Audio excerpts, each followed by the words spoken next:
Matt, how would you assess Salford City's season so far? It's probably not what many expected from them.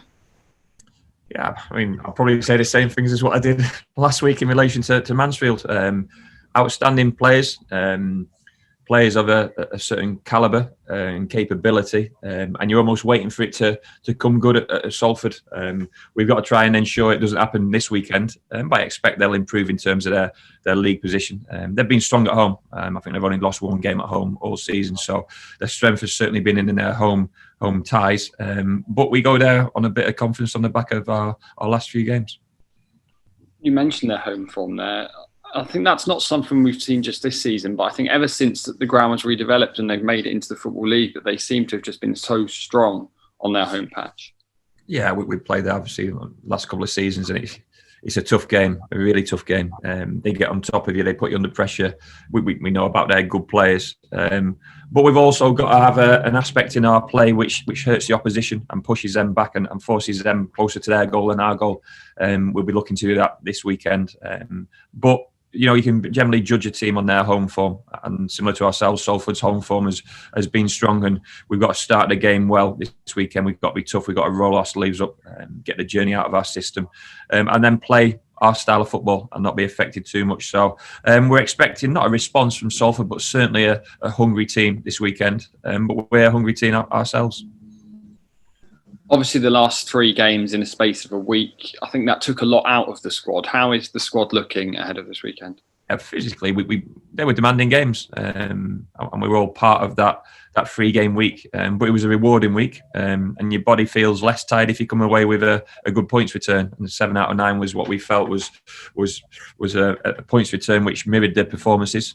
We got what we deserved in relation to that, and put us in a stronger position than we were a week previously. We've lost a couple of players this week through injury, which is a little bit unfortunate. Players who featured last weekend. But as always, it's more opportunities for different players, and we'll have to utilise the squad over the next week or so. In terms of squad players as well, Ben Seymour and Jordan Dyer have returned from their loans at Yeovil. Yeah, return and train with the group today. There's always the option or the opportunity that both players could go back out on loan. Possibly one sooner rather than later. It's a shame because we sent them out on loan to get game time and experience and opportunity, and they didn't quite feel they got that due to whatever reason. But they probably come back to us with a little bit more hunger to do well for ourselves and to impress in training, and then their next loan really make the most of it. So we've got various options in relation to both players, but both players are then available for ourselves until something else happens. Obviously, a league game on Saturday, followed by an FA Cup game and then a Papa John's Trophy game within the next week. So those 3 different competitions, it gives you the opportunity to rotate the squad and perhaps see a glimpse of players that we might not have seen as much of this season. Yeah, look, the majority have featured anyway. We've actually got a friendly game on Tuesday against Bournemouth. So after this weekend, we'll clash a Bournemouth game, an FA Cup game and a Papa John's game. All as opportunities to get players where they need to be if they've not had the game time in recent weeks. And we know what the winter months will hold. We've had it this week with a couple of unexpected injuries and one illness in the camp. So, everyone has to be ready to contribute, and they'll want to be as fit as they possibly can. So the next few weeks will look like a real opportunity for all players within the squad as long as they're fit enough to do so. But that's after Salford. So I'm sure we'll be discussing that at length after the game on Saturday. But everyone's focus is on travelling up there safely tomorrow, doing a little bit of training on the way, and then hitting this game as hard as we possibly can. The Academy, a brilliant result for them in the week. 4-0 win away at Bristol Rovers. I don't think it needs to be said how successful our Academy is, and it's just shown again what a brilliant young side we've got at the moment. Yeah, look, I was at the game, and I think that actually there's a lot more to come from us. We were only okay on the night, and that sounds incredible when we beat a team like Bristol Rovers 4-0 away. Probably tells you a little bit where they are in relation to their setup there and their under-18s. But there was a lot more to come from that group. We know there's some players who were with us on a daily basis within that group, and they looked like men at youth team level on that pitch. You think of Harry Lee, Sonny Cox and Alfie Pond. But there's other good players as well, and I'm really pleased to see the current group of probably under-16s, under-17s affecting the under-18s group. And that's a sign that things are going in the right direction in relation to that group of players and the academy as well. So we're waiting the draw for the next round. it could well be another Southwest tie.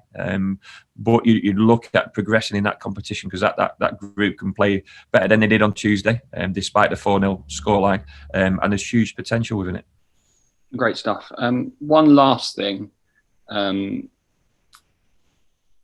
sure you saw yesterday the news of the Australian footballer that came out. I just wondered if you had any thoughts on that, and what you think of, or should I say, how you think that's a positive thing, or.